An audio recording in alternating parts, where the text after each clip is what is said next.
Vítejte u dnešního dalšího videa kanálu Zčeknuto. Dnes nás čeká velice aromatický díl, takže nebudeme to prodlužovat a jdeme rovnou na to.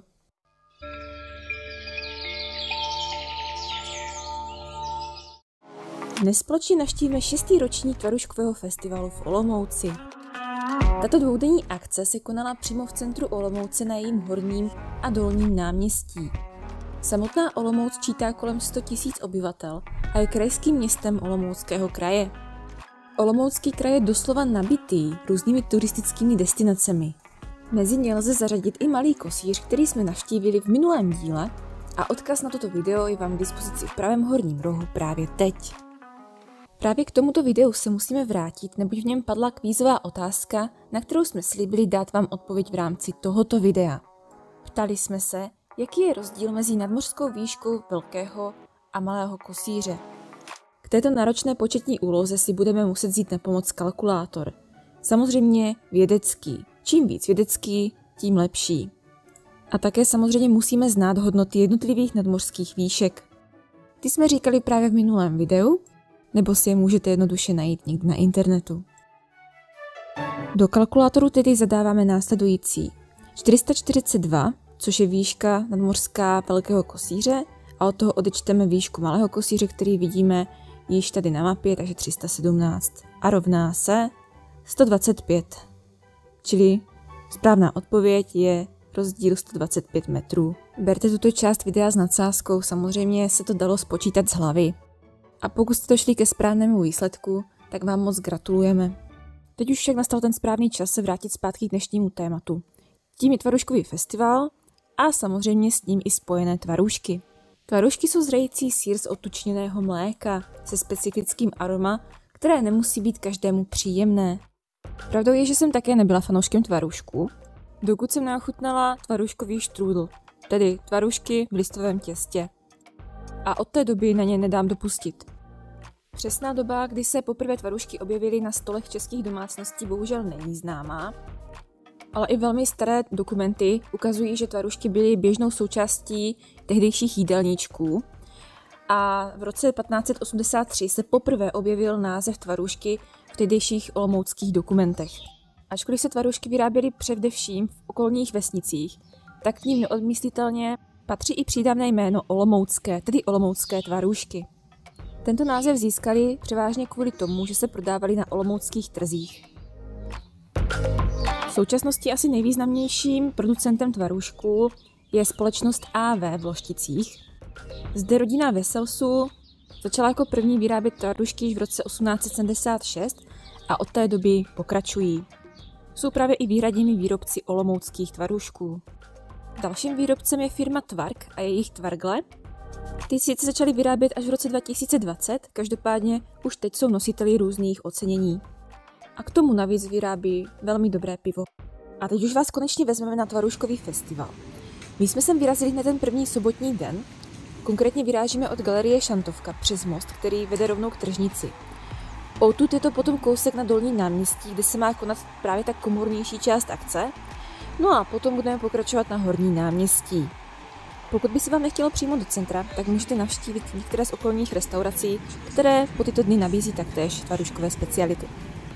Když se na mostu zastavíte, tak se vám naskytne hezký výhled například na Mlýnský potok. Bojíte se, že se budou děti nudit? Ale kde pak? I o jejich zábavu bude postaráno, protože jsou zde připraveny různé kolotoče a dokonce i skákací hrad. Směrem od tržnice na dolní náměstí potkáváme stále víc a víc lidí, takže nám je jasné, že na dolním náměstí to až tak komorní akce asi nebude. No, tak tolik stánků jsme opravdu nečekali. Takže si připravíme chuťové buňky, peněženky a jdeme to omrknout.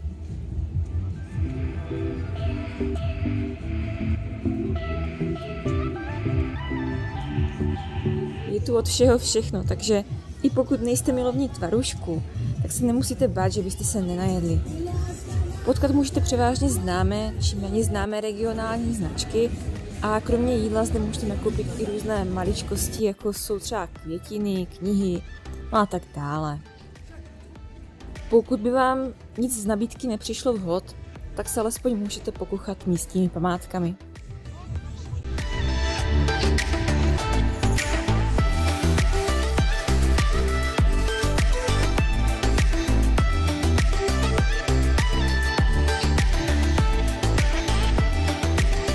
Pokračujeme dále uličkou na Horní náměstí a to, že se k němu blížíme, již signalizuje radniční věž. Chvilku se ještě zastavíme, abychom mohli obdivovat talent místního hudebníka.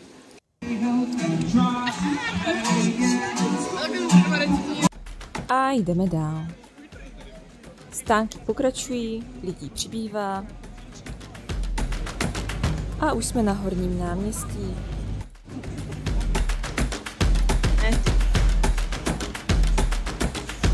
Ještě omrkneme zmenšeninou města Olomouce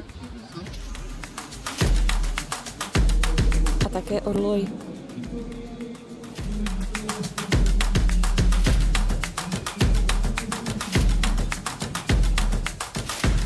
Tady už vidíme ty davy lidí v centru dění. No a tady už začíná pořádná mačkanice. Zde mají přímo stánek i olomoucké tvarůžky z Loštic, které jsme zmiňovali v původní části videa.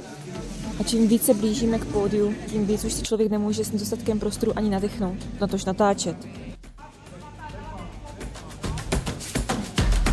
Takže hop a už jsme zase zpátky na cestě k Dolnímu náměstí. A tak to vypadá tvarůžek, když ho necháte dlouho na slunci. Takže pozor na to. Kdyby vás moc mrzelo, že jste tuto akci prošvihli nebo si v průběhu roku chtěli dát něco z tvarožky, ale nechtělo by se vám doma kuchtit, tak si zaleďte do olomouckého Globusu, kde dělají výborné bramboráky plněné tvarůžky. Taky si nezapomeňte poznačit datum 13. až 14. 4. 2024, kdy se koná další ročník Olomouckého tvarůžkového festivalu. Nesmíme samozřejmě zapomenout na dnešní kvízovou otázku. Takže, kolikátý ročník Olomouckého tvarůžkového festivalu jsme v tomto videu navštívili? Budeme opět rádi, když nám vaši odpověď zašlete do komentářů.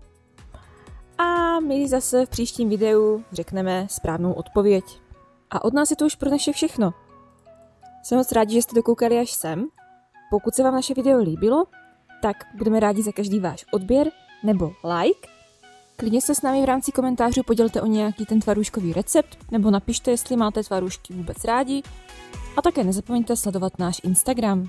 Přejeme vám krásný zbytek dne a na viděnou u dalšího videa.